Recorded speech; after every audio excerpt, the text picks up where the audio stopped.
안녕하세요. 오늘은 아인슈타인과 그리고 디바이의 Specific Heat Capacity, 즉 비율 용량에 대한 이론에 대해서 비교를 해보는 시간을 가져볼 거예요. 저희가 지난 시간에 비율 용량에 대해서 한번 언급을 했었어요. 그때 비율 용량이 Q는 MC 델타 T로 어느 정도만큼의 열량을 집어넣었을 때 어떤 물질이 온도가 얼만큼 올라가느냐 이런 것에 대해서 한번 이야기를 해봤고, 그때 이 비율 용량 자체를 dQ, dt, V나 or P에 대해서 한번 뭐 CV or CP로 정의를 하고 계산도 해보고 메이어 릴레이션까지 구해보는, 한번 유도해보는 시간을 가졌는데요. 오늘은 그렇다면 이 히트 캐퍼시티를 구하는 데 있어서 저희가 어떤 방식을 취해야 할까를 한번 생각을 해볼 수 있겠죠.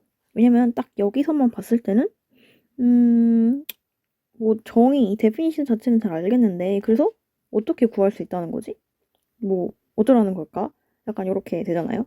이제 이 값을 직접 구하기 위해서는 비율 용량을 구할 대상에 대해서 어떤 새로운 정의를 내려야 해요. 그래서 오늘은 드바이와 그리고 아인슈타인이 내렸던 그런 정의를 통해서 고체란 무엇인가, 고체를 어떻게 바라볼 수 있는가, 이런 것들에 대해서 한번 생각을 해보는 시간을 가져보도록 하겠습니다. 먼저 오늘 영상에서는 좀 더 편의를 위해서 이 Q를 U, 즉 에너지에 해당한다는 표기로 이렇게 바꿔서 진행을 해보도록 할게요.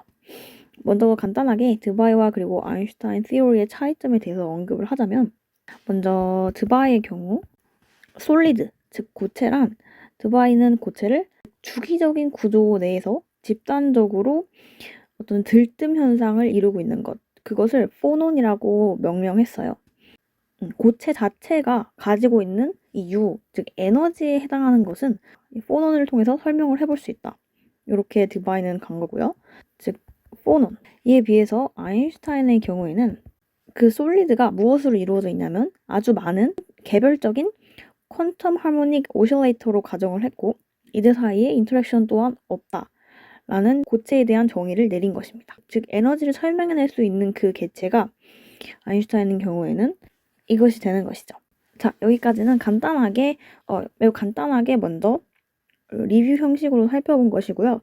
이제 좀 더 스페시픽하게 한번 들어가 볼게요. 저는 일단 아인슈타인에 대해서 아인슈타인이 어떻게 CV를 구했는지, 즉 어떻게 비열 용량을 구했는지에 대해서 먼저 설명을 해볼게요. 일단 칠판을 지우고요. 자, 먼저 아인슈타인입니다.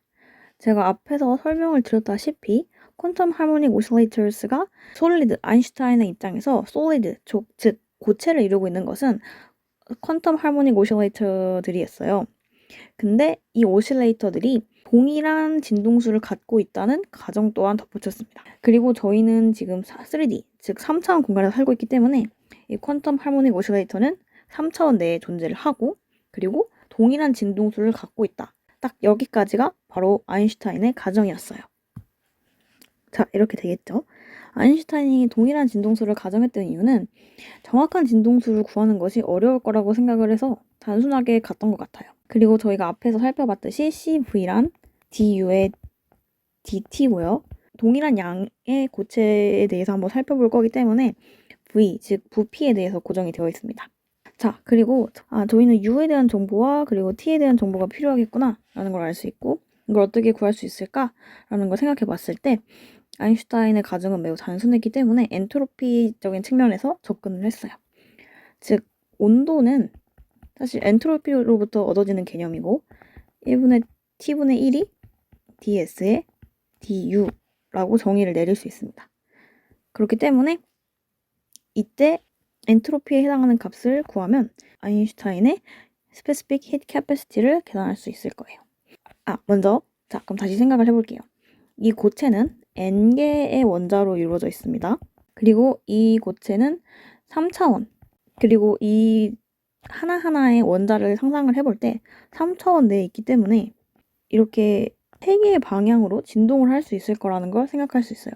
그렇다는 건 즉 3개의 자유도를 가지고 있게 되겠죠.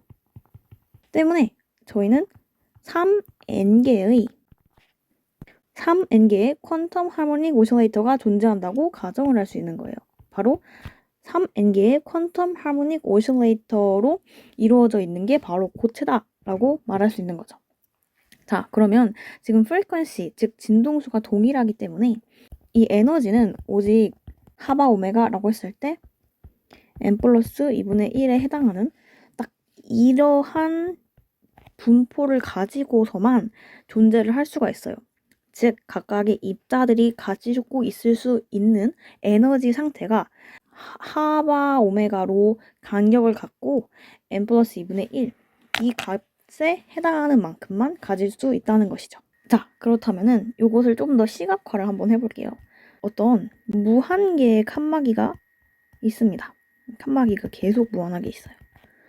여기는 자, 시각적으로 이렇게 이 맨 첫 번째 칸막이에 들어가는 원자들이 E1, 그리고 E2, E3, E4 이런 식으로 줄줄이 있다고 했을 때 이 내부에 1번 원자, 2번 원자 해서 n번 원자까지 각각 어디로 들어가게 될지, 어떤 칸막이로 들어가 있는 어떠한 분포를 하고 있을지 요것 자체를 바로 엔트로피를 구할 수 있겠죠. 그렇다면 이제 이 엔트로피에 해당하는 값이 전체가 갖는 에너지 U가 어떻게 될지를 결정할 수 있습니다. 이러한 방법을 사용해서 아인슈타인이 내린 결론은 CV는 du분의 dt로 해서 마지막에 식을 구하면 이러한 식으로 구해질 수 있다는 것을 얻어낼 수 있습니다. 그리고 이 CV를 t를 무한정 올렸을 때 이 CV는 3nk에 수렴한다는 것 또한 알 수 있어요.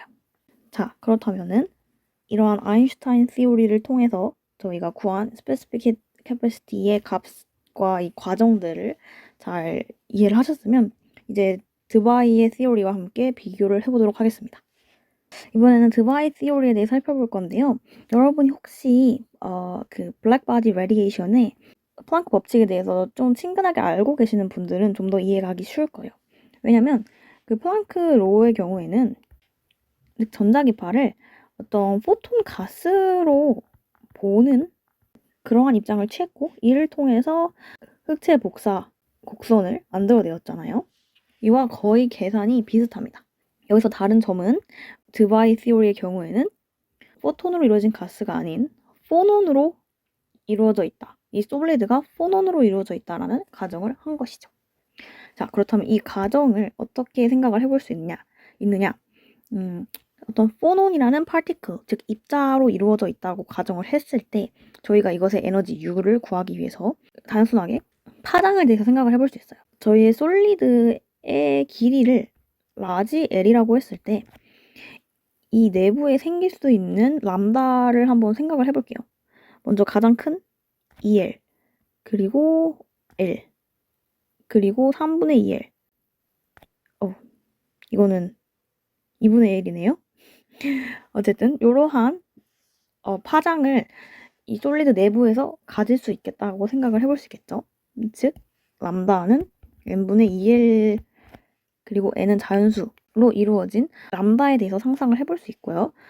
즉 그 말은 En, 에너지를 구할 수 있고 에너지는 하 뮤의 n이므로 람다 n의 하 cs, 여기서 cs란 이 속도인데 포논의 속도가 이제 솔리드 내에서의 포논의 속도를 말하는 거겠죠. 이렇게 생각을 할 수 있는 겁니다. 즉 드바이의 가정은 이 EN이 람다 n분의 1, 즉 파장과 반비례하는 관계에 있다는 가정을 했어요. 사실 이 가정에는 한계가 존재해요. 앞서 아인슈타인의 가정 또한 한계가 존재하는데 이 드바이 모델 또한 한계가 존재합니다. 이것은 바로 로우 에너지 포논이나 뭐 하이 에너지에 대해서는 잘 설명을 할 수 있지만 이게 중간 정도의 템퍼러처를 가지고 있는 경우에는 이 템퍼러처가 어느 정도 높아졌을 때에는 이 정확도가 떨어지게 돼요. 자, 어쨌든 anyway 이렇게 구했으면 이제 이 1을 전체에 대해서 구해야 되겠죠. 전체에 대해서 구하려면은 전체 n의 개수, 전체 이 솔리드를 이루고 있는 파티클이 가지고 있는 모든 에너지를 다 합해야겠죠.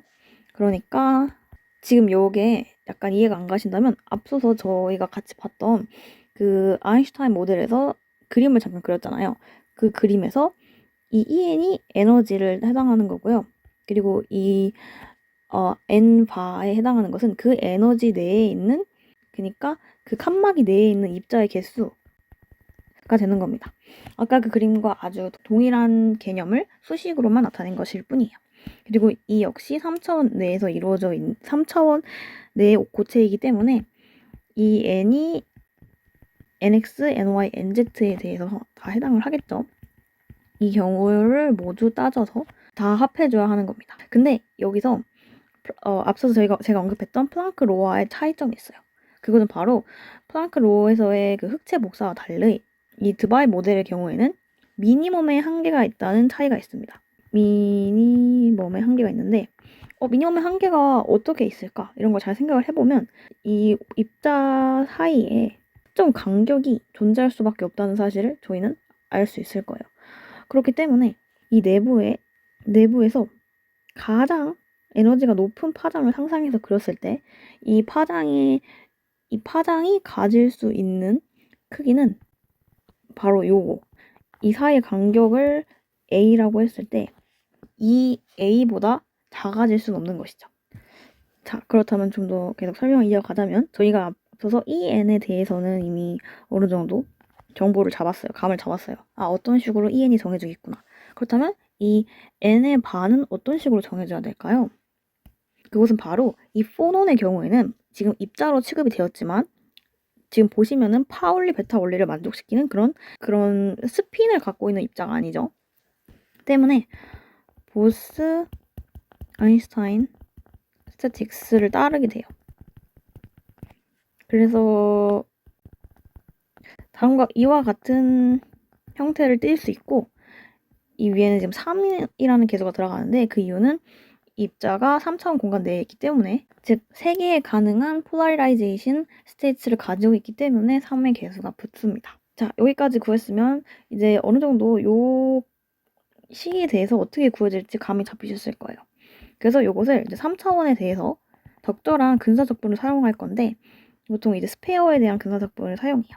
여기까지는 들어가지 않을게요. 그러면 이에 해당하는 에너지 U를 구할 수 있고 이를 통해서 U를 구한 후에 다시 앞과 같은 방법으로 CV를 구해주면 다음과 같습니다. 여기 보시면 적분이 완벽하게 돼 있진 않지만 이 적분을 완벽하게 시켜주고 나면은 결국 이 CV가 T에 대한 변수를 갖고 있는 T에 대한 식이라는 것을 확인할 수 있죠.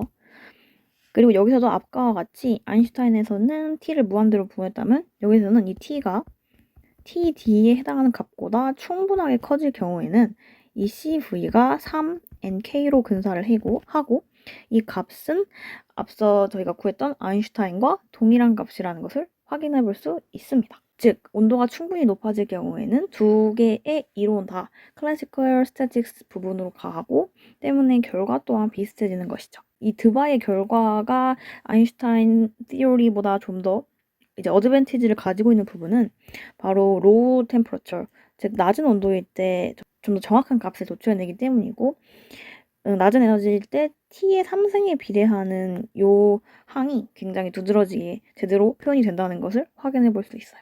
이제 앞서 구한 그 두 개, 아인슈타인과 그리고 드바이 티오리에서의 스페시픽 캐파시티를 한번 그래프로 한번 제가 그려볼게요. 자, 보시면 지금 이 그림에서 이 하얀 색깔에 해당하는 선이 드바이 모델을 따랐을 때 저희가 얻을 수 있는 결과고 빨간 색깔이 아인슈타인이에요. 이 로우 템퍼러처쯤에서 차이가 분명하죠. 같은 온도일 때 드바이가 좀 더 높은 캐패시티를 얻는 것을 확인할 수 있어요. 이게 드바이 거. 아인슈타인 것은 좀 더 낮죠.